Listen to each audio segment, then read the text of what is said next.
Rome claimed to rule through law, but if law truly worked, crime would have disappeared. Instead, it multiplied. Beneath temples and courts, an illegal economy fed the city, moved its goods, and controlled its streets. Rome didn't fail to stop crime, it learned to live with it. Chapter 1. Two Romes, one city. Rome presented itself as a civilization ruled by a law, from the 12 tables of the 5th century BCE to the vast imperial legal codes compiled under emperors like Hadrian and Justinian. Romans believed order was their greatest achievement. Citizenship promised protection, courts promised justice, magistrates promised control. This image was projected everywhere, on coins, monuments, inscriptions, and public rituals. Rome wanted to be seen as a city governed by rules rather than violence. But daily life told a different story. By the 1st century CE, Rome was the largest city in the ancient world, with a population likely exceeding 1 million. It was overcrowded, unequal, and unstable. The state could legislate behavior, but it could not supervise it. Crime was not an anomaly in this environment, it was constant. Theft, assault, fraud, extortion, smuggling, and illegal trading were woven into ordinary urban life, acknowledged by writers like Juvenal and Martial and Seneca not as scandals, but as facts. This created two Romes occupying the same streets. One was visible and official, courts in the forum, public punishments, magistrates in procession. The other was informal and hidden, illegal markets, protection rackets, falsified documents, and unrecorded violence. This was not chaos. It was a parallel system, a shadow economy that operated alongside the legal one, often filling gaps the state could not or would not address. Rome's size made enforcement impossible. Inequality made crime profitable. Density made anonymity achievable. At night, streets were barely lit, patrols were rare, and victims had little expectation of justice unless they had wealth or influence. Even emperors acknowledged this reality. Augustus established the vigils, part fire brigade, part night watch, not because crime was new, but because it was overwhelming. Most revealing was elite behavior. Senators publicly condemned disorder while privately benefiting from it. Illegal slave dealers supplied households. Smugglers fed the city during shortages. Forgers produced documents used in lawsuits and property disputes. Crime was despised in theory, tolerated in practice, and relied upon in moments of crisis. Rome did not simply fail to eliminate its criminal underworld. It lived with it, because, in many ways, it depended on it. Chapter 2. Poverty, Crowds, and Opportunity. By the height of the Roman Empire, poverty was not hidden at the margins of the city. It was the city. The majority of Rome's population lived in insulae, multi-story apartment blocks packed tightly along narrow streets. These buildings were cheaply constructed, poorly regulated, and dangerously unstable. Upper floors lacked running water. Staircases were steep and dark. Fire was a constant threat. Collapse was common enough to be unremarkable. For millions, survival was lived day to day, not planned long-term.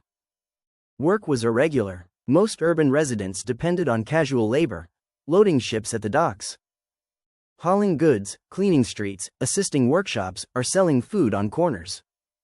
Employment was seasonal and unpredictable. Injury, illness, or a single missed opportunity could mean hunger.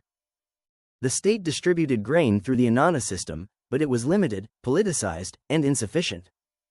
When supply faltered, desperation followed quickly. In this environment, crime became a rational response to instability. Theft was not always organized or violent, it was often opportunistic. Pickpocketing in crowds, burglary in unguarded buildings, fraud in marketplaces, and manipulation of weights and measures were routine. Juvenal mocked these practices, but his satire reflected familiarity, not exaggeration. Everyone knew they existed. Disasters intensified this cycle. Fires swept through neighborhoods regularly, destroying homes and livelihoods overnight. Afterward, looting followed almost automatically. Building collapses created similar openings. Amid the confusion, stolen goods could be moved quickly through informal resale networks. Rome's density made it easy to disappear into crowds and difficult for victims to identify offenders. Certain groups were especially vulnerable and overrepresented in criminal activity. Juveniles without family protection, migrants from the provinces, and freedmen newly released from slavery often lacked stable social networks. Without patrons or legal leverage, they turned to informal economies for survival. This included gambling, illegal trade, theft, and acting as intermediaries for more organized criminal actors. Roman authorities understood these realities but rarely addressed their causes. Instead, they criminalized outcomes. Laws punished theft harshly, but offered little relief from unemployment or housing insecurity. The result was predictable. Crime did not recede, it adapted. Rome's criminal underworld was not created by moral failure or individual deviance. It was produced by structure, by overcrowding, inequality, and scarcity. The city generated opportunity for those willing to operate outside the law, not because they rejected Roman order, but because that order rarely worked in their favor. Chapter 3: Gangs of the Streets. Violence without uniforms. Violence in Rome was rarely spontaneous. By the late Republic and early Empire, it was organized, financed, and often politically useful. Street gangs were not an invention of the imperial age. They emerged naturally from Rome's dense neighborhoods, but over time they evolved into disciplined groups capable of intimidation, coordination, and lethal force. Many gangs grew out of collegia, associations originally formed for religious, professional, or burial purposes. While some remained benign, others became vehicles for collective power in the streets. These groups controlled territory, enforced loyalty, and used violence to protect their interests. Roman authorities periodically banned collegia, not because association itself was illegal, but because organized bodies outside state control were dangerous. During the final decades of the Republic, gangs became openly political.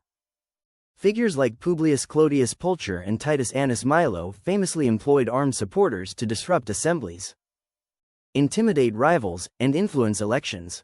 These were not criminals acting against the state. They were instruments used by elites to manipulate it. The murder of Clodius in 52 BCE, carried out by Milo's men on the Appian Way, exposed how normalized political violence had become. At the street level, gangs operated through extortion, protection rackets, and hired intimidation. Shopkeepers paid for safety, tenants paid to avoid harassment. Disputes were settled not in court, but through force. These groups filled a vacuum left by limited policing. Rome had magistrates and courts, but no permanent urban police force capable of controlling daily violence. Nightfall intensified the danger. Roman streets were poorly lit and narrow. The vigils patrolled selectively, focused more on fire prevention than crime. Writers like Juvenal and Martial warned openly about assaults after dark. Muggings, beatings, and disappearances were common enough to shape behavior. Respectable citizens avoided travel at night unless accompanied by slaves or guards. This violence was not random. It followed patterns of territory, loyalty, and profit. Gangs knew where enforcement was weak and where influence protected them. When arrests occurred, punishments often fell on the lowest participants, not the organizers or patrons who financed them. Rome's streets were dangerous not because order had collapsed, but because violence had been absorbed into the system. Gangs did not exist outside Roman society. They operated within it, serving political ambition, economic pressure, and social inequality. In a city without consistent enforcement, power belonged to those willing to organize force, even without uniforms or official authority. Chapter 4: Smugglers, Forgers, and the Black Market Empire. Rome's economy was vast, interconnected, and fragile. Feeding the city required constant movement of grain, oil, wine, and goods from across the Mediterranean. Any disruption, whether war, piracy, corruption, could trigger shortages. In those moments, legality became flexible. The black market did not oppose Rome's economy, it shadowed it, exploiting its weaknesses. Grain was the most critical commodity. The annona system supplied hundreds of thousands of citizens, but distribution was tightly controlled and politically sensitive. Hoarding, diversion, and illegal resale were common. Merchants withheld shipments to drive up prices. Officials accepted bribes to overlook violations. During shortages, smugglers filled the gap, often at extreme cost to the poor. Roman sources rarely deny this practice. They criticize it, but they also acknowledge its necessity. When state systems failed, forgery was equally widespread. Coins were clipped, shaved, or counterfeited, particularly in periods of debasement such as the 3rd century CE. Forged documents, wills, contracts, citizenship records, circulated quietly through legal disputes and property claims. Roman law recognized falsum as a serious crime, yet prosecutions were inconsistent. Detection required literacy, access to records, and influence, resources most victims lacked. Stolen goods rarely remained with thieves. Rome supported dense resale networks operating through markets, taverns, workshops, and private homes. Items moved quickly, passed through intermediaries, and became untraceable. Victims faced an almost impossible burden of proof. Without witnesses or elite backing, recovery was unlikely. Human beings were also commodities. Enslaved people were smuggled across borders, sold without proper registration, or reclassified illegally. Traders falsified origins to disguise freeborn captives as legitimate slaves. Ports, roads, and frontier zones enabled this trade, particularly in times of war or instability. Roman jurists acknowledged the problem but struggled to regulate it effectively. Corruption allowed these systems to function openly. Customs officials were bribed, inspections were avoided, enforcement was selective and uneven. Black markets thrived not in secrecy, but in partial visibility, tolerated as long as they did not disrupt elite interests or public order too visibly. Rome's criminal economy mirrored its official one, hierarchical, profit-driven, and interconnected. It moved food, money, documents, and people through the same roads and ports as legal trade. The difference was not structure, but legitimacy, and, in practice, the line between the two was often thin. Chapter 5: Slavery, Kidnapping, and Human Trafficking. Slavery in Rome was legal, regulated, and foundational to the economy, but it was also exploited criminally. Beyond the massive, state-sanctioned systems that supplied enslaved labor through war and trade, a darker economy operated alongside it. This shadow trade targeted the vulnerable and blurred the line between lawful ownership and organized crime. Freeborn people were illegally enslaved with disturbing frequency. Roman law technically prohibited this, yet enforcement was weak. Travelers were abducted along roads. Children were taken from ports and marketplaces. Victims were transported quickly and sold before they could establish their status. Once registered as slaves, recovery became difficult. Documentation could be falsified, witnesses disappeared. Time worked in the traffickers' favor. Ports were particularly dangerous. Large populations, transient traffic, and limited oversight created ideal conditions for kidnapping.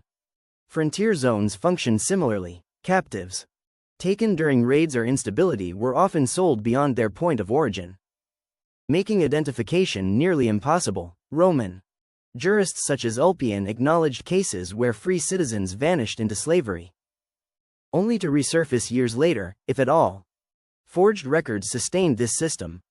Slave traders falsified origins, claiming captives were born into slavery or acquired through legal means. Bills of sale were manufactured. Ownership chains were fabricated. Buyers, particularly wealthy households, often avoided scrutiny. The law technically allowed slaves to prove free status, but in practice this required access to courts, legal advocates, and patrons, resources enslaved people did not possess. Certain industries depended heavily on this illicit supply. Domestic service, agriculture, mining, and urban workshops consumed human labor relentlessly. Illegal trafficking lowered costs and increased availability. The moral ambiguity was largely ignored. As long as the paperwork appeared legitimate, questions were rarely asked. Roman authorities periodically attempted reform. Laws against plagium, illegal enslavement, existed. Severe penalties were prescribed, but prosecutions were rare and convictions rarer. Traffickers operated through intermediaries, dispersing responsibility. When punishment occurred, it often fell on minor participants, not organizers. The most unsettling reality was this: Rome's legal slavery system made criminal trafficking possible. Because owning humans was normal, distinguishing lawful from unlawful enslavement required vigilance the state could not maintain. The shadow economy exploited that ambiguity ruthlessly. Rome depended on enslaved labor to function. Criminal networks ensured its supply continued, even when legality failed. This was not an accident of history. It was a structural consequence of a society built on human ownership. Chapter 6. Corruption, bribes, and bought silence. Rome had laws, courts, and magistrates, but it had almost no professional policing. There was no centralized investigative force, no permanent body tasked with preventing everyday crime. Enforcement relied on magistrates, slaves acting as informants, and private initiative. For most victims, justice was something to pursue, not something guaranteed. This gap created opportunity. Bribery was not an aberration in Roman administration, it was an expected risk. Magistrates rotated offices annually. Provincial governors wielded enormous authority with limited oversight. Urban officials lacked manpower. In this system, influence mattered more than evidence. Bribes bought silence. Victims were discouraged from filing complaints. Charges were delayed or dismissed. Witnesses were pressured to withdraw. Wealthy defendants hired advocates and leveraged networks of patrons and clients to avoid prosecution. Poor defendants rarely had that option. Roman authors repeatedly note this imbalance.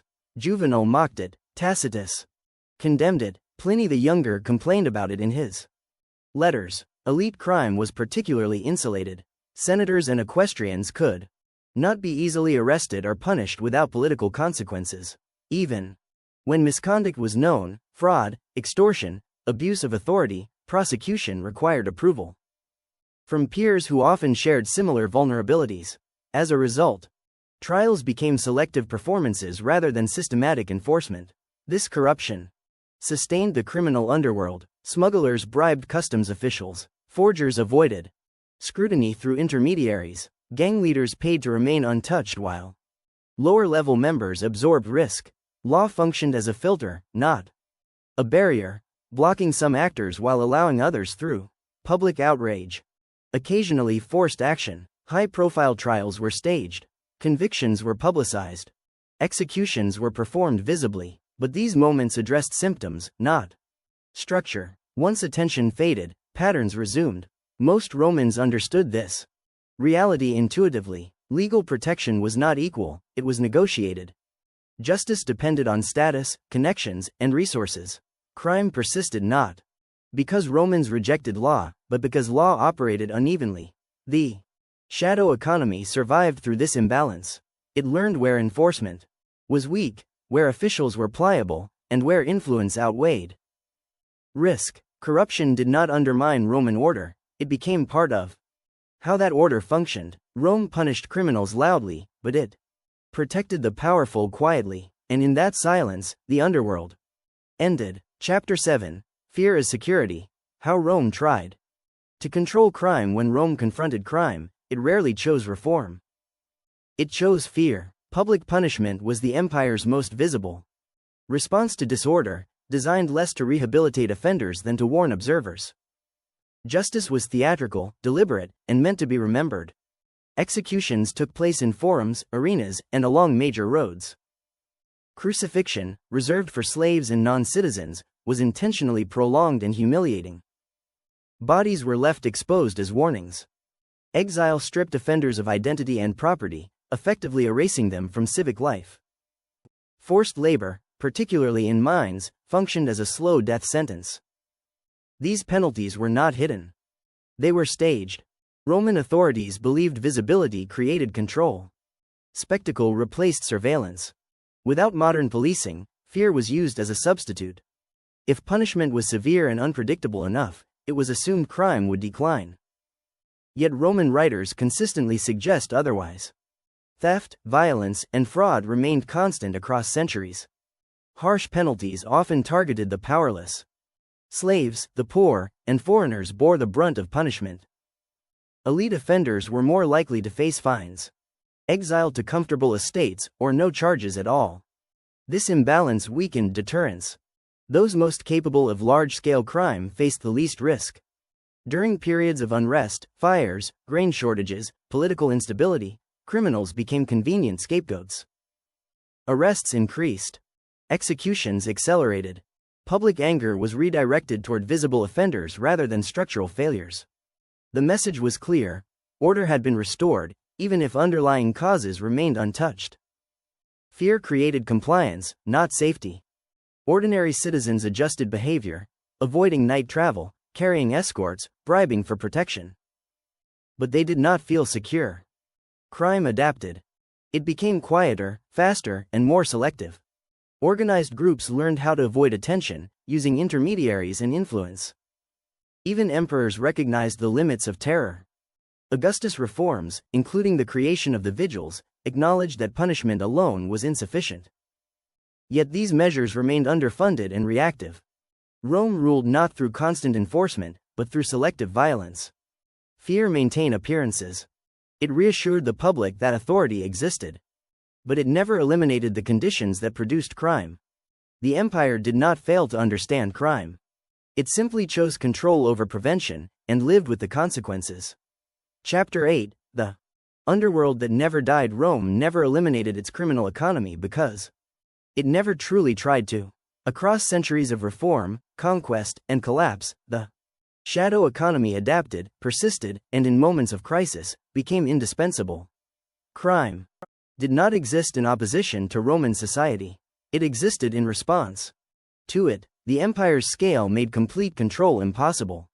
Roads, ports, warehouses, and markets connected vast territories, but they also enabled illegal movement of goods and people.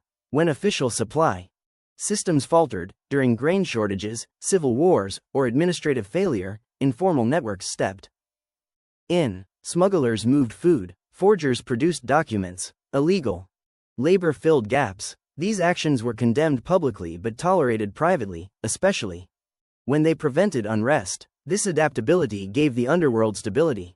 It was flexible where the state was rigid. It responded quickly where bureaucracy moved slowly. For ordinary Romans, these networks were not always enemies. They were sometimes the only available solution. Even imperial authority relied on this reality. Emperors promised order, not elimination.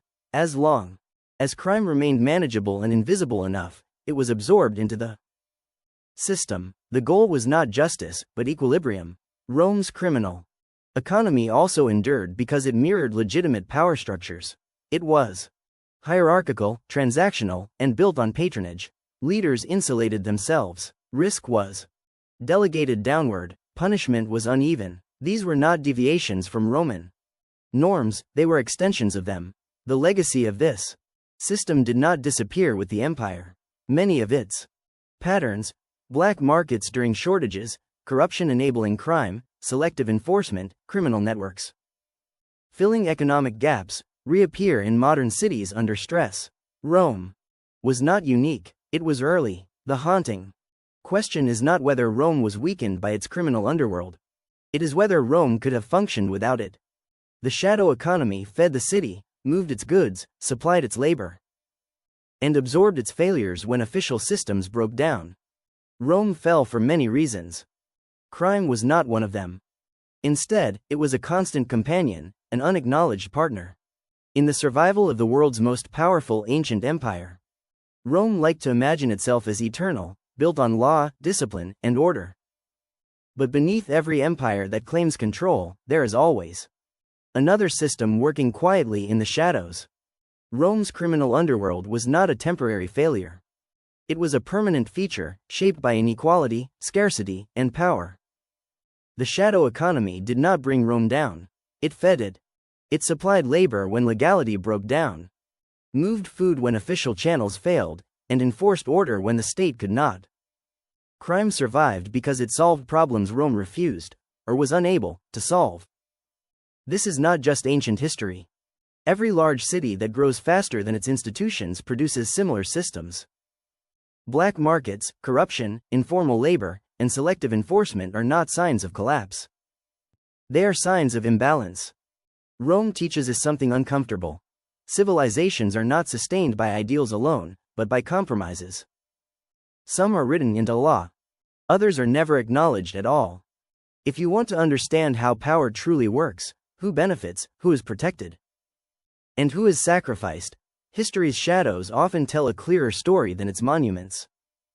If you value deep, evidence-based history that goes beyond emperors and battles, consider subscribing to Silent Scholars.